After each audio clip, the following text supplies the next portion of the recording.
नमस्कार। Global competition college के online platform पर आपका स्वागत है। मैं राजेंद्र रेवाड़। अपने चल रहा था राजस्थान की अफवाह प्रणाली का टॉपिक, और राजस्थान की अफवाह प्रणाली में अपन ने 3 भागों में राजस्थान की नदियों को बांटा था, जिसमें पहला पार्ट अपन ने पढ़ लिया था अरब सागर में गिरने वाली नदियां, दूसरा पार्ट पढ़ लिया था बंगाल की खाड़ी में गिरने वाली नदियां, और अब अपन तीसरा पार्ट पढ़ने जा रहे हैं आंतरिक जल प्रवाह की नदियां, जिसमें पहली और महत्वपूर्ण नदी है जिसका नाम है घग्गर नदी। घग्गर नदी के बारे में अपन पढ़ते हैं। घग्गर नदी जो है, इस नदी को मर्त नदी भी कहा जाता है, लेटी हुई नदी भी कहा जाता है, द्रष्टद्वती भी कहा जाता है, सरस्वती भी कहा जाता है, और पंजाब में इसको सोत्रा या सोतर कहा जाता है। और ये जो नदी है, ये प्राचीन सरस्वती नदी के स्थान पर बहती है। इसका कहां से उद्गम होता है, कहां तक ये जाती है, पूरी डिटेल से पढ़ते हैं। पहले मैं इंडिया के मैप में आपको हल्का सा बताता हूं कि कौन कौन से राज्यों में ये नदी बहती है और कहां से निकलकर आती है। तो देखिए, सबसे पहले ये जो नदी है, ये हिमाचल से इस तरह से आती है, और हिमाचल से आने के बाद पंजाब, पंजाब के बाद हरियाणा, हरियाणा के बाद राजस्थान में प्रवेश करती है।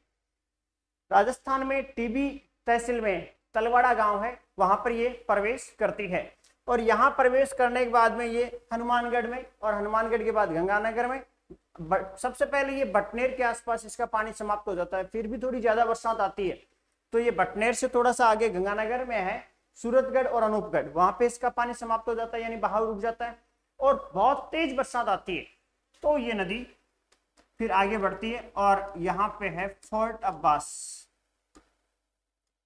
फोर्ट अब्बास है पाकिस्तान में, वहां तक ये नदी चली जाती है। फोर्ट अब्बास,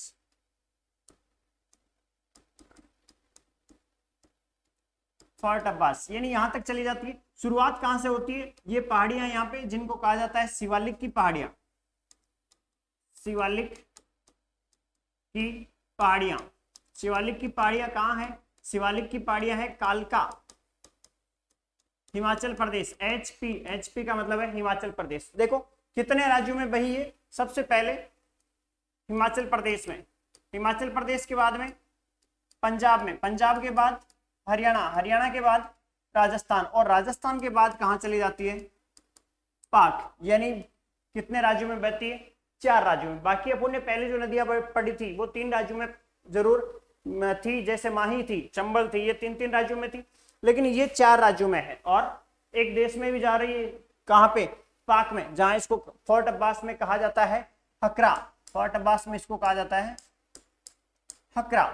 अब देखो इसी नदी की जानकारी प्लेन मैप पे, ये मैं डायग्राम बनाऊंगा और वहां पे इस पे क्या क्या है वो आपको दिखाऊंगा। एक बार इसका आप स्क्रीनशॉट इतने का ले लें।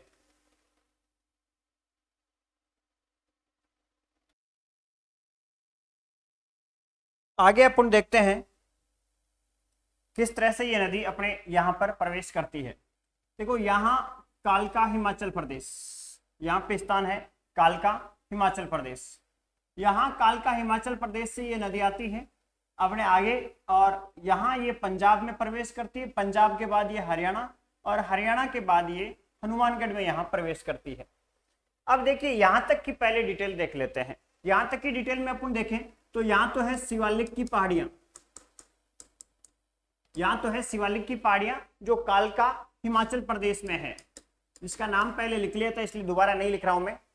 यहां आने के बाद ये नदी, ये जो प्रवेश कर रही है यहाँ पे, ये है पंजाब, पंजाब, और ये जो आपको दिख रहा है ये है हरियाणा। हरियाणा में एक इस नदी पर, यहां पर एक सभ्यता स्थल है जिसका नाम है बनवाली सभ्यता, बनवाली सभ्यता। और थोड़ा सा आगे बढ़ते हैं तो यहां सिरसा में, सिरसा में O2 झील है, O2 झील, O2 झील ये है सिरसा में, सिरसा हरियाणा में। देखो यहां से शुरू हुई, और यहां से शुरू होने के बाद पंजाब हरियाणा होते हुए जैसे ही हरियाणा में पहुंची तो हरियाणा वालों ने इसको वन वाली यानी जंगली समझते हुए सबसे पहले इसकी O2 बंद की, O2 बंद की। फिर भी ये आगे घुसी और आगे उसी राजस्थान में इस जगह, और राजस्थान में इस जगह जहां ये राजस्थान में प्रवेश की, वहां पे इसके तलवे घिस गए। तलवा जानते हो, पैर का तलवा, पैर के तलवे घिस गए। और थोड़ी सी और आगे बढ़ी, ये थोड़ी सी और आगे बढ़ी, और आगे बढ़ी तो कोई आप जैसा मिल गया, और इसको इस जगह पे जब ये रास्ता भटक गई थी तो यहां पे इसको काले रंग की चूड़ियां पहना दी, काले रंग की चूड़ियां, काले रंग की चूड़ियां। और आगे गई तो यहां ये रास्ता भटक गई, यहां पर ये रास्ता भटक गई। और फिर भी आगे गिरी, आगे हिम्मत की इसने, तो आगे हिम्मत की तो यहां पे ये एक नाली में गिर गई, यहां पे ये नाली में गिर गई। और इसका रंग जो है, यहाँ पे रंग, इसका रंग हो गया पीला, रंग हो गया इसका पीला। और ये फिर भी हिम्मत की इसने, हर सूरत में हिम्मत करी की, और अनूपगढ़ सूरतगढ़ तक ये पहुंची। यहाँ पे स्थिति खत्म होने के बाद अचानक यहाँ से हरियाणा वालों ने इसकी ऑक्सीजन छोड़ी, और ऑक्सीजन छोड़ते ही फटाफट से इसको सांस आना शुरू हुआ, और ये नदी आगे भाग गई। और आगे इसको पता नहीं चला क्या है, और आगे पता नहीं चला क्या है, तो ये पहुंच गई फोर्ट अब्बास, फोर्ट अब्बास। और फोर्ट अब्बास कहाँ है? पाकिस्तान में। और यहाँ पाकिस्तान में जो लोग बैठे थे वो पार्टी सार्टी कर रहे थे, बकरा काट रखा था उन्होंने, और यहाँ पे वो खा रहे थे। इतने में ये बड़ी स्पीड से गई, तो उनको लगा कोई बकरा है, तो वो हकलाते हुए बोले हकरा हकरा। और यहाँ इसका फोर्ट अब्बास पाकिस्तान में नाम है हकरा। अब देखो इसकी डिटेल पूरी ढंग से पढ़ते हैं। ये वन वाली यानी जंगली यानी वन वाली सभ्यता है, जो कहाँ पे है? हरियाणा में है। वन वाली सभ्यता HR हरियाणा, सिरसा हरियाणा में इस पर ओटू झील है। राजस्थान में ये प्रवेश कहाँ करती है अगर पूछ ले, तो राजस्थान में प्रवेश करती है तलवाड़ा गांव में। ध्यान रखना, तलवाड़ा गांव में प्रवेश करती है। वहीं तलवाड़ा गांव में तलवाड़ा झील भी है। और तलवाड़ा झील प्रसिद्ध क्यों है? राजस्थान की सबसे नीचे स्थित झील है। और राजस्थान की सबसे ऊंची स्थित झील कौन सी है? नक्की झील। नक्की झील कहाँ है? सिरोही में है, माउंट आबू सिरोही में।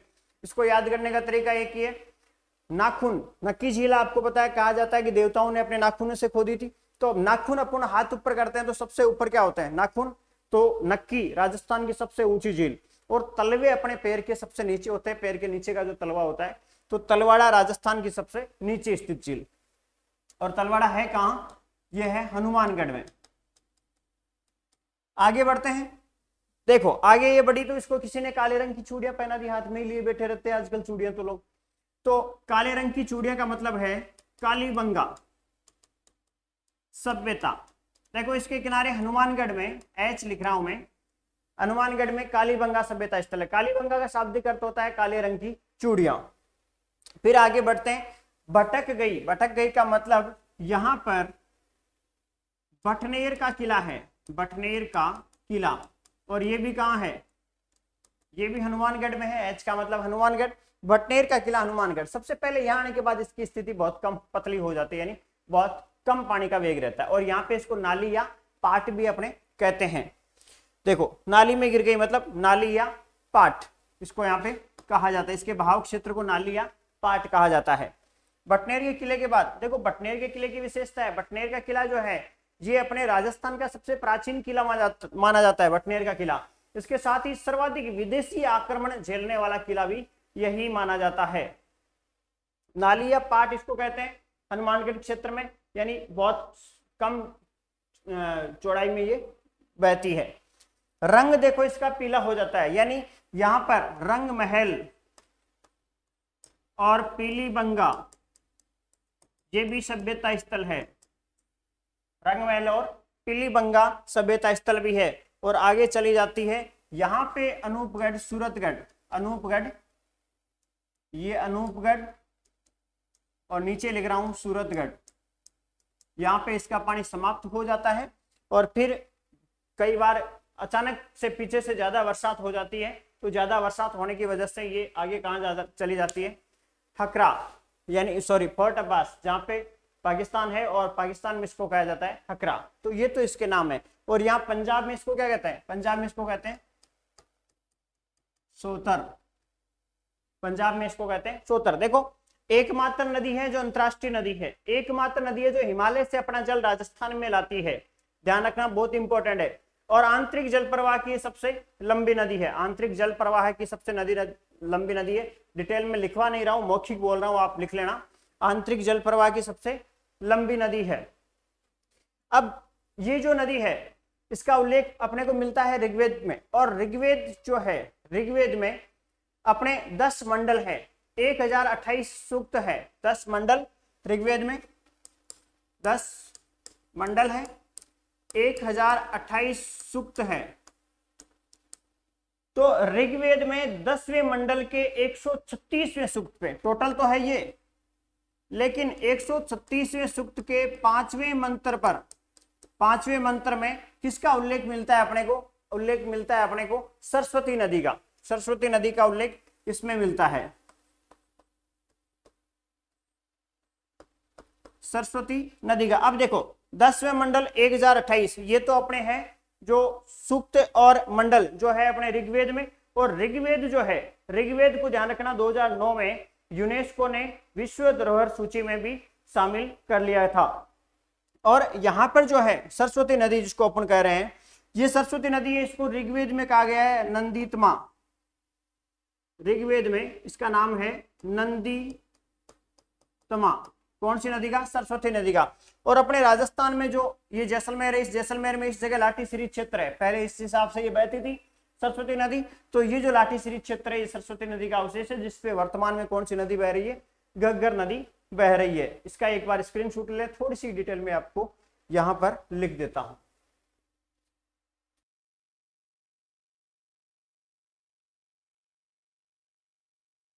स्क्रीनशॉट ले लिया होगा आपने।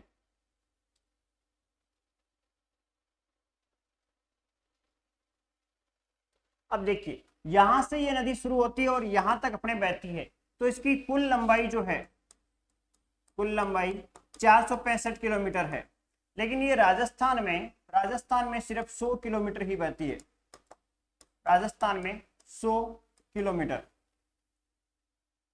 राजस्थान में कितनी बहती है, सिर्फ और सिर्फ 100 किलोमीटर। और ये जो पहले प्राचीन नदी सरस्वती बहती थी इसको बोलते थे नदी तमा। और ये जो नदी तमा है, ये नदी तमा, इस नदी तमा को,